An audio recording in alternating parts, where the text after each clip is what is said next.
Hello guys, নতুন বছরে আরেকটি সম্পূর্ণ নতুন ভিডিওতে সকলকে জানাই স্বাগত। এই বছরে আমি এক্সেলের ওপর এই ধরনের আরো বিভিন্ন ভিডিও নিয়ে আসব, যেগুলি আপনাদের কাজের ক্ষেত্রে খুবই উপযোগী।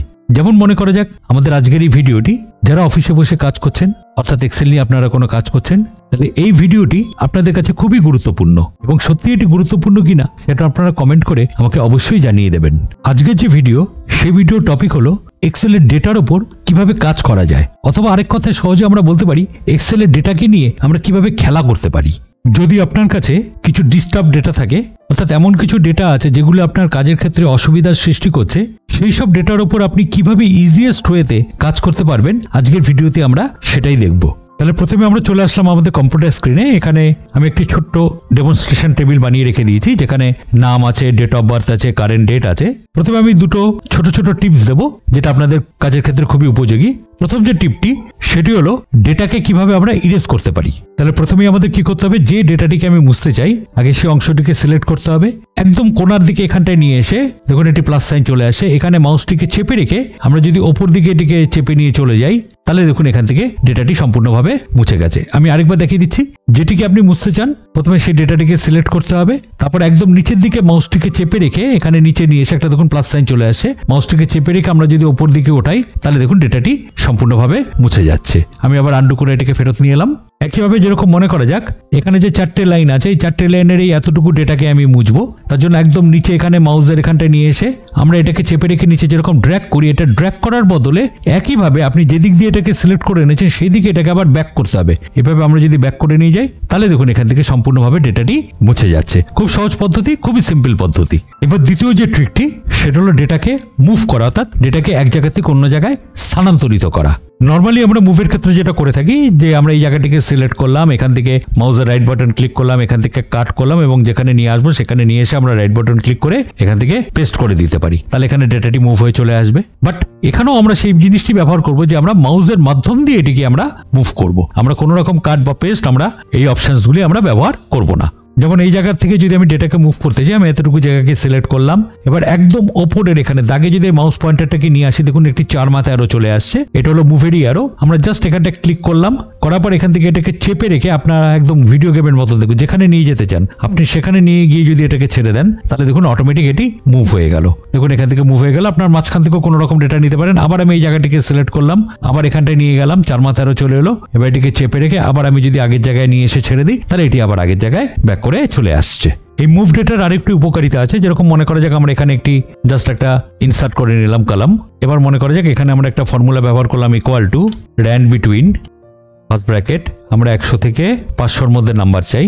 নাম্বারটি চলে এলো, আমরা জাস্ট এটিকে ড্র্যাগ করে দিলাম, অটোমেটিক নাম্বারগুলি চলে এলো। এবার এখানে তলায় মনে করা যাক আমি এটার সাম করতে চাইছি, তার জন্য আমরা একদম এখানে রাইট হ্যান্ড সাইড অটো সাম এটিকে ব্যবহার করলাম, এন্টার করে দিলাম, তাহলে সামটি চলে এলো। এখানে র্যান্ড বিটুইন বলে নাম্বারটা অটোমেটিক চেঞ্জ হয়ে যাচ্ছে। এইবার আমরা যদি চাই যে এই যে যোগফলটি এসছে বা সামেশনটা এসছে, এটা আমি এটাকে তলায় না রেখে আমি এখানে রাইট সাইডে কোনো জায়গায় রাখতে চাই বা অন্য কোনো জায়গায় রাখতে চাই, তখন আমরা এই মুভ ফাংশনটি ব্যবহার করতে পারি। দেখুন আমরা যদি এটাকে মুভ করি, মনে করা যাক আমি এটাকে চেপে রেখে আমি এদিকে মুভ করে দিলাম, তাহলে দেখুন অটোমেটিক নাম্বারগুলো যেরকম চেঞ্জ হয়ে যাচ্ছে, সামেশনটাও চেঞ্জ হয়ে যাচ্ছে। তার জন্য কিন্তু সামটার কোনো হেড হচ্ছে না, যেখানে নাম্বার চেঞ্জ হচ্ছে সেই অনুযায়ী এখানে সামেশনটাও চেঞ্জ হয়ে যাচ্ছে। আমি যদি এটাকে সরিয়ে রেখে আমি যদি এদিকেও নিয়ে যাই, তাহলে দেখুন এখানে নাম্বারের উপর বেস করে এখানে সামেশনটা চেঞ্জ হয়ে যাচ্ছে। এরকম অনেক ক্ষেত্রেই আমাদের দরকার লাগে, যেখানে আমরা কোনো ডেটাকে এক জায়গায় রেখেছি তার সামেশনটাকে আমার আরেক জায়গায় নিয়ে যেতে হতে পারে। সেরকম ক্ষেত্রে এরকম মুভ ফাংশনটি বা মাউসের সাহায্যে যে আমরা মুভ করছি, এটি খুবই উপযোগী বা এটা আমাদের কাজের ক্ষেত্রে খুবই উপকারী। এবার হয়তো আপনারা বলতে পারেন যে র্যান্ড বিটুইন ফর্মুলার জন্য আমাদের এখানে সংখ্যাটি বারবার পরিবর্তন হয়ে যাচ্ছে। তার জন্য আমাদের একটি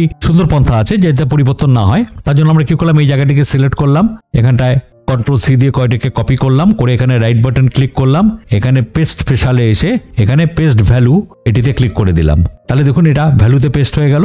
এবার আমরা যদি এখান থেকে এটাকে কোনো রকম চেপে রেখে সরাই বা অন্য কিছু করে, দেখুন সংখ্যাগুলি কোনো রকম আর পরিবর্তন হচ্ছে না, বা একমাত্র পরিবর্তন হবে যদি আমি এখানে গিয়ে আমি নিজের হাতে টাইপ করে এটিকে পরিবর্তন করি, তাহলে সেখানে সংখ্যাটি একমাত্র পরিবর্তন হবে। তাহলে আশা করা যায় এই জিনিসটি আপনাদের কাজের ক্ষেত্রে খুবই উপযোগী। আবার আমরা এখান থেকে আগে যেরকম অবস্থায় ছিল আমরা সেই অবস্থাতে চলে যাচ্ছি, যেরকম ছিল সেই ডেটাতে আবার চলে আসছি।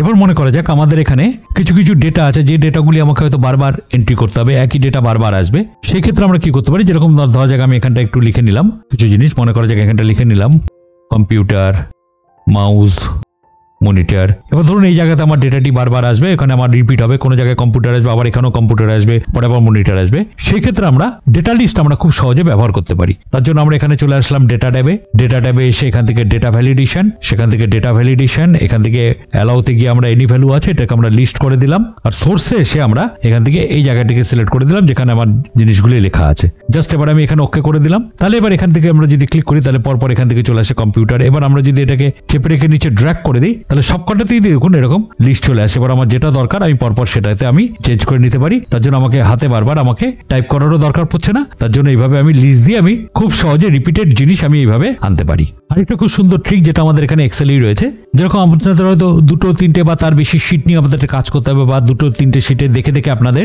এন্ট্রি করতে হবে, এক শিট থেকে আরেক শিট দেখে এন্ট্রি করতে হবে। সেক্ষেত্রে আমরা কি করতে পারি, আমরা এখান থেকে চলে আসতে পারি ভিউ ট্যাবে। ভিউ ট্যাবে এসে এখানে দেখুন সুইচ উইন্ডো, এখানে যদি আমি ক্লিক করি দেখুন আমার এখানে এখন এই ফাইলটি খোলা আছে। আমি যদি এখানে বুক 1-এ চলে আসি তাহলে দেখুন আরেকটি ব্ল্যাঙ্ক ফাইল যেটি আবার খোলা ছিল সেটি এখানটায় শো হয়ে যাচ্ছে। এখানে যদি কোনো ডেটা থাকতো তাহলেও আমি সেটা দেখতে পারতাম।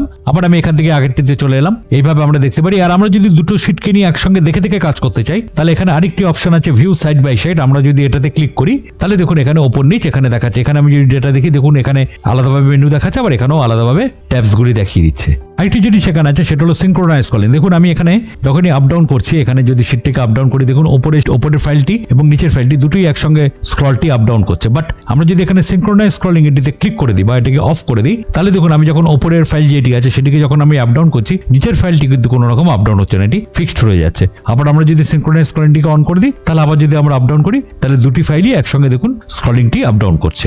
এবার আমরা যদি এখান থেকে ভিউ সাইড বাই সাইড এই অপশনটাকে আমরা যদি অফ করে দিই তাহলে এখান থেকে আমার যে অ্যাক্টিভ ফাইলটি সেই ফাইলটি ওপেন হয়ে গেল, আরেকটি যে ফাইল আছে সেটি আবার আগের অবস্থায় চলে গেল বা হাইড হয়ে গেল। এটা কখন কাজে আসে, যখন আমরা দুটো ফাইলকে নিয়ে একই জায়গায় দেখে আমরা দুটো ফাইলের মধ্যে কম্পেয়ার করতে চাই, বা এক ফাইলে যে এন্ট্রি আছে সেই এন্ট্রি দেখে আবার আরেকটি ফাইলে যদি আমরা এন্ট্রি করতে চাই সেই ক্ষেত্রে এটি খুবই উপযোগী। এছাড়াও আপনাদের মনে ওই জিজ্ঞাসাটা থাকে যে এক্সেলের টোটাল কতগুলি নাম্বার আছে এবং টোটাল কতগুলি নাম্বার কলাম আছে। আমরা নর্মালি যদি এদিকে স্ক্রল করি তাহলে এখানে কলামগুলি নামগুলি দেখাবে, কি কলাম আছে ABCDEFGH এরভাবে নাম।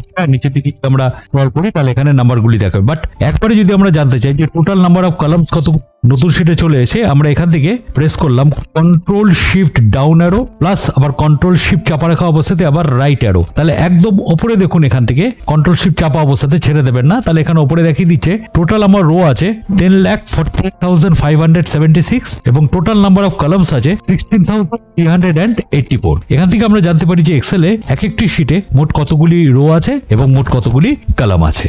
আরেকটি প্রশ্ন যেটি এক্সেল ইন্টারভিউতে জিজ্ঞেস করা হয়ে থাকে বা প্রায়শই আমাদের মনেও আসতে পারে যে আমরা একটা এক্সেলের সেলকে বা কলামকে কতটা উইডথ অর্থাৎ কতটা চওড়া করতে পারি আর হাইট কতটা বাড়াতে পারি, ম্যাক্সিমাম কতটা অবধি নেওয়া যেতে পারে। তাহলে আমরা এখানটা মাউসটিকে চেপে রেখে আমরা যদি এখান থেকে উইডথ থেকে সরাই, এখানে চেপে রেখে আমরা যদি সরাই তাহলে দেখুন একটি জায়গায় গিয়ে ওটি থেমে যাবে আর এগোচ্ছে না। তাহলে এখানে আমরা উপরে দেখতে পাচ্ছি এখানে ম্যাক্সিমাম 1239 পিক্সেল অবধি আমরা একটি কলামকে উইডথে বাড়াতে পারি, ম্যাক্সিমাম 1239 পিক্সেল অবধি। আর হাইটের ক্ষেত্রে যদি আমরা আসি তাহলে আমরা এখান থেকে চেপে রেখে, এখন নর্মাল থাকে এটা 15 পিক্সেল, আমরা যদি চেপে রেখে এটা নিচের দিকে টানি তাহলে ম্যাক্সিমাম আমরা 501 পিক্সেলস অবধি আমরা এর হাইটটিকে আমরা বাড়াতে পারি এক একটি রোর। আর এক একটি কলামের যেটা আমরা একটু আগে দেখালাম সেটা আমরা উইডথ কতটা বাড়াতে পারি আর হাইটটিকে আমরা একটি রোর হাইটটিকে আমরা 501 পিক্সেলস অবধি আমরা বাড়াতে পারি। তাহলে আশা করি ভিডিওটা আপনাদের নিশ্চয়ই ভালো লেগেছে। ভিডিওটি যদি ভালো লেগে থাকে তাহলে অবশ্যই লাইক, শেয়ার এবং সাবস্ক্রাইব করবেন। আর চ্যানেলে যদি নতুন হয়ে থাকেন তাহলে অবশ্যই চ্যানেলটিকে সাবস্ক্রাইব করবেন। পরবর্তী ভিডিও খুব তাড়াতাড়ি নিয়ে আসছি,